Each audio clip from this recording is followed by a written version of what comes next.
مالك، مساء الخير يا كابتن احمد. خير يا كابتن الرحمن. الف سلامه والف مبروك والحمد لله على السلامه الثلاثه في نفس الجمله. الله يبارك فيك، ربنا يخليك، الله يسلمك. الحمد لله رب العالمين، الحمد لله على المكسب وعلى النتيجه وعلى كل حاجه حصلت، يعني الحمد لله رب العالمين. طمنا عليك، يعني امبارح احنا شفناك، اللقطه طبعا كانت قدامنا من شويه، كانت لقطه اول مره تيجي عن قرب بالشكل ده، لكن ايه اللي حصل امبارح؟ يعني هل كان اصطدام ولا كان ايه؟ لا والله احنا في الحكم بعد ما احنا تعادلنا الحكم ادى 5 دقايق وقت ضايع، لعبنا حوالي دقيقتين او 3 كده، فهم طبعا لعيبه سان جورج كانوا عصبيين، طبعا النتيجه مش في صالحهم، النتيجه في صالح نادي الزمالك. ففي كوره كده انا يعني قطعتها من قدام اللعيب بتاعهم وطفشتها، وانا بعد ما طفشتها خلاص لعبت الكوره خلاص يعني، فهو اداني كوره جامد جدا في فك الشمال كده، فهو عليا ما حسيتش بحاجه خالص يعني. لو انا في المستشفى، فما رحت المستشفى عملت اشعاعات وكده، طلع انا عندي شرخ في فك الشمال، هو ده اللي سبب الاغماء وكده. لكن الحمد لله رب العالمين، يعني الحمد لله النتيجه جت ايجابيه في صالح نادي الزمالك، يعني الحمد لله. انت قعدت في الاغماء ده كده، انت بتتكلم انت قعدت فيه اكتر من نص ساعه يمكن ولا ساعه يعني؟ الدكتور مصطفى كلمني تقريبا، قعدنا حوالي ساعه، ورحت طبعا رحت المستشفى، ما كنتش عارف ايه اللي حصل لي بالظبط. حتى لما رجعت الاوتيل قعدت مع مستر فيرا، قعد معايا اتكلم معايا، قال لي انا المنظر كان قدامي، يعني انت اللي هو كده انت محظوظ، يعني هو كاتب لك عمر جديد. طبعا ما كنتش دريان بحاجه، ولا كنتش داري باي حاجه خالص. لما رحت المستشفى بقى حاولوا يفوقوني بطرق كتير، يعني الحمد لله رب العالمين، يعني الحمد لله. بشكل عام المباراه كانت صعبه يعني هناك، والجو اي اكتر حاجه صعبه في المباراه دي؟ عشان برضو احنا قاعدين بنتفرج، غير انت راجل في الملعب لاعب تقريبا 90 دقيقه، يعني قريب جدا من 90 دقيقه. والله كده هو اصعب حاجه يعني كانت في الماتش عامه. انا من وجهه نظري احنا هنا قبل ما نسافر فاهم، هي نادي الزمالك خرج، نادي الزمالك الموضوع بالنسبه له صعب جدا. الزمالك نتيجه ممكن نتيجه احنا عملناها هنا ما كانتش في صالحنا، بس هو اليوم كله ما كانش يوم نادي الزمالك، اللعيبه كلها ما كانتش موفقه. فدي كرة قدم، واحنا دينا بنتفرج في العالم كله، الناس بتخسر على ملعبها وتطلع تكسب بره، فالكرة بالنسبة للعالم كله اختلفت تماما، يعني انك ممكن تكسب، لازم تكسب على ملعبك 2 و3، ممكن بتريح نفسك وكده، لكن برضه طول ما انت معاك امل لازم تلعب عليه، والحمد لله ده اللي حصل مع الزمالك.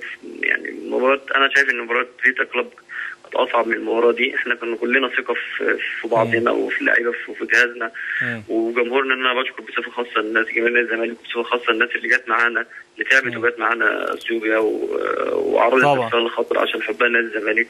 لكن انا بتكلم فيه ان الموضوع كله كان صعب، لكن رجاله نادي الزمالك ولاعيبه نادي الزمالك وجهازه كنا قد المسؤوليه والحمد لله ان ربنا سبحانه وتعالى يعني كان لنا الصعود، يعني الفرحه فرحتين، يعني انك تبقى صاعد من اثيوبيا دي افضل ما انت تكون مسافر من هنا وكسبان 2-3 ومرتاح، يعني الناس قول لي النفس كان عامل فرق؟ النفس هناك فعلا عامل فرق ولا مش قوي؟ هو في فرق والله العظيم يا كابتن، بس بص يا كابتن انا اقول لك على حاجه، انا بصراحه ما حسيتش بيه في الملعب من روح لعيبه نادي الزمالك. لعيبه نادي الزمالك تغلبت على الصعوبات دي كلها. انا ما حسيتش بالفرق ده خالص.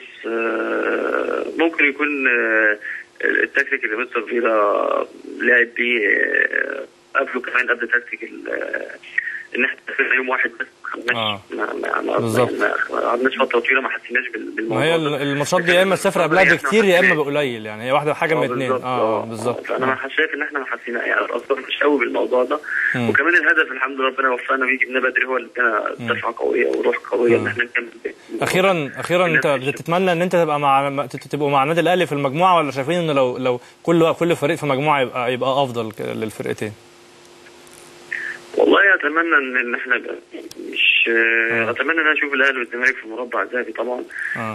ايا كان احنا في مجموعه واحده او في مجموعه واحده، لو احنا في مجموعه واحده اتمنى الصعود، الاهلي والزمالك يبقوا اول وثاني، ايا كان مين اول وايا كان مين ثاني. المهم ان احنا فريقين مصريين في الدور المربع الذهبي، كل واحد في مجموعه، برضه اتمنى ان احنا الاثنين نصعد.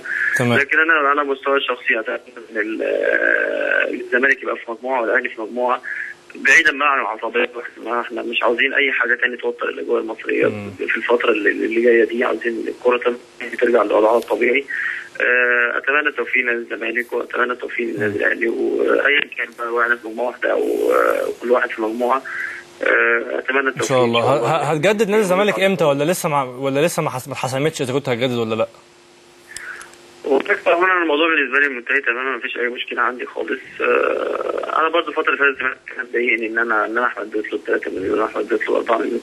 انا اساسا طلبت 3 مليون ولا طلبت 4 مليون، طلبت اي حاجه. ان انا اساسا لو انا بفكر ان انا موضوع الفلوس كنت خدت فلوسي القديمه، لو انا هي فلوس من سنتين اساسا يعني ما كنتش فيها كمان. فبالتالي يا ريت الناس اللي بتقعد تتكلم موضوع التجديد بالنسبه للعيبه ما تقعدش تطلع كلام على مزاجها. انا قعدت مع الكابتن ايمن يونس والكابتن امام واتفقت وقالوا لي ظروف النادي كذا كذا واحنا حاطين سيستم معين كذا. قلت لهم انا ما عنديش مشكله، خلاص اللي انتوا حاطينه انا هاخده وانا ما عنديش اي مشكله، ووقت ما انتوا تحبوا تخلوني عايزين امضي وما عنديش اي مشكله. فبالتالي القعده ما قعدتش 5 دقائق وكان عندي تمرين كمان قبلها، وقلت لهم خلاص انا همشي عشان عندي تمرين. فالموضوع كله خلص في 5 دقائق، وكان نفس بالنسبه للعيبه زمايلي كنت هصفي. اتفقتوا على الرقم يعني يا كابتن ولا لسه؟ اتفقنا على الرقم، اتفقنا على كل حاجه. هو قال لي ظروف النادي كذا، قلت له خلاص انا مش هعدي ظروف النادي، لان ما هو خلاص حاطين سيستم معين فانا مش ما عديتوش. فبالتالي يعني الموضوع ما خدش 5 دقائق. يبقى انت مستني ايه بقى دلوقتي؟ مستني المقدم مثلا العقد، مستنيين مقدم العقد وتمضي ان شاء الله.